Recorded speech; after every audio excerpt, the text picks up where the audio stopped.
தானியேலின் நம்பிக்கையை பற்றி ராஜாவுக்கு ஒரு நம்பிக்கை இருந்தது. இவன் ஆராதிக்கிற தேவன் உண்மையுள்ள தேவன், இந்த சிங்கங்கள் ஒன்று அவனை சேதப்படுத்தாது. அல்லேலூயா. இப்ப நாங்க சொல்ல விரும்புற பாயிண்ட் என்ன, அவனுக்கு மனசுக்கு கேட்கல, ஆனா சட்டத்துக்கு ராஜா கீழ்ப்படிஞ்சுதான் ஆகணும் அப்படின்னு சிங்க கபியில போட்டா. ஆனாலும் அவனுக்கு ஒரு நம்பிக்கை இருந்தது. அவன் விடிய காலையில எழும்பி அவன் வந்து அந்த குகையின் வாசல்ல நின்று என்ன செய்கிறான், கூப்பிடுகிறான். அல்லேலூயா, அல்லேலூயா.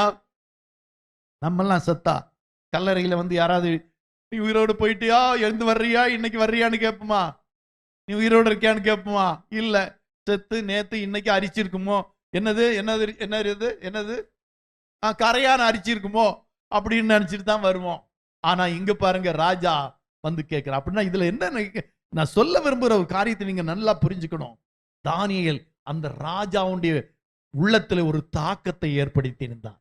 அவனுடைய வாழ்க்கை, அவனுடைய செயல்முறை, அவனுடைய நடைமுறைகள், அவனுடைய பேச்சுக்கள் எல்லாம் ராஜாவுடைய உள்ளத்திலே இந்த ஒரு நம்பிக்கையை கொடுத்திருந்தது. அல்லேலூயா. நம்முடைய வாழ்க்கை, நாம் வேலை செய்கிற இடத்துல அல்லது மற்ற இடங்களிலே மற்ற மனிதனுடைய உள்ளத்திலே இப்படி ஒரு தாக்கத்தை உண்டு பண்ணணும். அல்லேலூயா. நம்ம கவலையா இருந்தா கூட அந்த மேனேஜர், அந்த சூப்பர்வைசர் வந்து சொல்லணும், நீ ஏன் கவலைப்படுற, நீ கும்பிடுற கடவுள் தான் உன்னை கைவிடாத, நீ ஏன் எப்படி இருக்கு. சில நேரம் அப்படி சொல்லியிருக்காங்க. சில நேரம் நம்ம வேலை செய்யற இடத்துல சொல்லியிருக்காங்களே, ஏன் இப்படி இருக்கு, நீ தான் சர்ச்சுக்கு போய் ஜெபம் பண்ணா சரியா போயிருமே, நீ ஏன் இப்படி இருக்கிறன்னு கேட்டிருக்காங்கல்ல. அல்லேலூயா.